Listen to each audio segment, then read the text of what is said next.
श्री कृष्णाय नमः। श्री गोपीजन वल्लभाय नमः। श्रीमदाचार्य चरण कमलेभ्ये नमः। श्री गुसाई जी परम दयालवे नमः। श्री गुरुवे नमः। अपने माथे बिराजता सेव्य स्वरूपाय नमः। सर्व वैष्णवने जय श्री कृष्ण। गत विडियोमां आपणे अन्नकूट ए उत्सव विषयमां थोड़ीक मेळवी, पछी गोवर्धन पूजानो प्रकार अने अन्नकूटमां कई सामग्री आवे, रीत केवी छे ए बधुं पण घणुं ઊંડાણમાં હોય છે, પણ આપણે એ બધું નથી જોતા। આજે હવે આગળનો ઉત્સવ લઈએ, ભાઈ બીજ એટલે કે કારતક સુદ બીજનો દિવસ। અને કહેવાય છે કે સુભદ્રાબેનને ઘેર ભોજનના મિષ્ટી પ્રભુ પધાર્યા હતા અને સાત્વિક ભક્તોનો મનોરથ પ્રભુએ પૂર્ણ કર્યો હતો।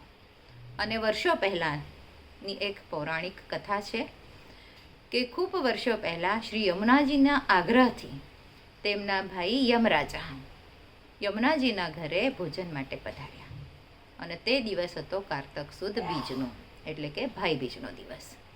બેને પોતાના ભાઈનું ખૂબ સુંદર રીતે સ્વાગત કર્યું અને ખૂબ સુંદર તરહ તરહના મિષ્ટાન સામગ્રી સિદ્ધ કરી ભાઈને જમાડ્યા।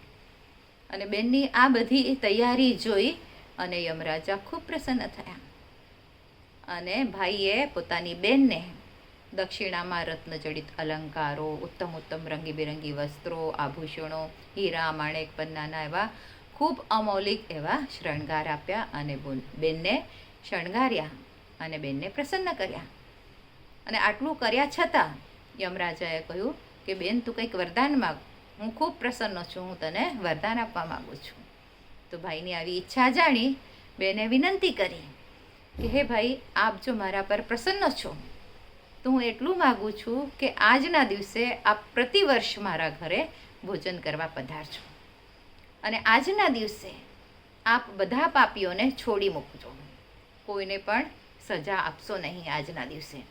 અને તેમજ આજના દિવસથી જે કોઈક પોતાના બેનના ઘરે ભોજન કરવા આવે, બેન પોતાના હાથથી સામગ્રી સિદ્ધ કરી ભાઈને ભોજન આરોગાવે, એવા ભાઈ બહેનોને પણ ક્યારે કોઈ જાતનું દુઃખ ના પડે, એમને સુખ મળે। અને જે ભાઈ બહેન મારા જલમાં સ્નાન કરે અને ભોજન કરે, એમની પૂજા આપ માન્ય રાખવી અને એ બંનેને, એ ભાઈ બહેનને ક્યારે પણ આપના લોકનું એટલે કે યમલોકનું દર્શન ના થાય, એટલે ક્યારે એ લોકો યમલોકમાં ના આવે, એવું હું વરદાન માંગુ છું। તો ભાઈએ આ વાત માની અને તરત જ તથાસ્તુ કહ્યું અને ત્યાંથી વિદાય લઈ પોતાને ઘેર આવ્યા। અને ત્યારથી આ કારતક માસની શુક્લ પક્ષની બીજ, જે ભાઈ બીજ નામથી ઓળખવામાં આવે છે, લોકમાં પ્રસિદ્ધ થયું છે અને આ દિવસ અત્યંત પવિત્ર મનાય છે। ભાઈ બહેનના પ્રેમનું પ્રતીક રીતે આ દિવસ ઉજવવામાં આવે છે। અને આ દિવસે લાખો મનુષ્યનો મેળો યમુના સ્નાન માટે પ્રતિવર્ષ મથુરા આવે છે, વિશ્રામ ઘાટ પર બધા સ્નાન કરે છે। આના પાછળ પુષ્ટિ ભાવના શું છે? તો પુષ્ટિ માર્ગીય વૈષ્ણવ શ્રી યમુનાજીમાં સ્નાન પાપ ધોવા અથવા યમયાતનાથી બચવા ખાતર નથી કરતા, પરંતુ તેઓ સ્મર શ્રમ જલાણુભી સખલ ગાત્રો જય સંગમઃ એટલે કે જ્યારે પ્રભુ રાસ પછી શ્રમિત થયા હતા અને બધા પરિકર સાથે શ્રમ નિવારણ કરવા માટે યમુના સ્નાન માટે પધાર્યા, ત્યાં શ્રમ બિંદુ યમુના જલ સાથે ભળી ગયા અને એ ભાવના ધ્યાનમાં રાખીને પુષ્ટિ પ્રભુના સ્નાન જલને શ્રી સ્પર્શ કરી પુષ્ટિ વૈષ્ણવો યમુનાજીમાં સ્નાન કરે છે।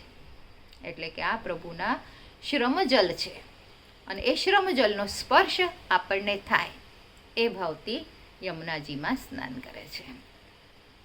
અને આ દિવસે પ્રભુને વસ્ત્ર જે આવે છે, અભ્યંગ તો થાય જ છે, પણ વસ્ત્ર લાલ કિનખાબાના આવે છે, પછી વાગો ઘેરદાર, સુથન લાલ, પટુકા કેશરી, સોનેરી કિનારીવાળા, ગોલપાગ, સાદી ચંદ્રિકા, ટાઢા વસ્ત્ર સફેદ, આભૂષણો પન્નાના હોય છે, મસ્તક પર કતરો પન્નાનો આવે છે, લૂમ નાની પન્નાની હોય છે અને શૃંગાર મધ્યના હોય છે।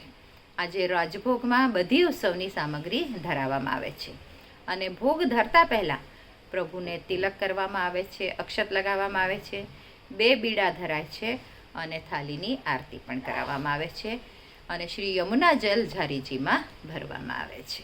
આમ તો રોજ જ આપણે ઝારીજીમાં જે જલ ભરીએ છીએ એ યમુનાજીના ભાવથી જ ભરવામાં આવે છે. અને આજના દિવસે યમુનાષ્ટકના પાઠ કરાય છે, 41 પાઠ કરાય છે, યમુનાજીની સ્તુતિ કરાય છે, ગુણગાન કરાય છે. આવી રીતે આપણે આ ભાઈ બીજનો દિવસ મનાવીએ છીએ. આજ માટે આટલું જ. આજના મારા વચનોને પ્રભુ ચરણોમાં સમર્પિત કરું છું. કૃષ્ણ અર્પણ મસ્તુ. જે કાંઈ ભૂલચૂક થઈ હોય તે માટે ક્ષમા ચાહું છું.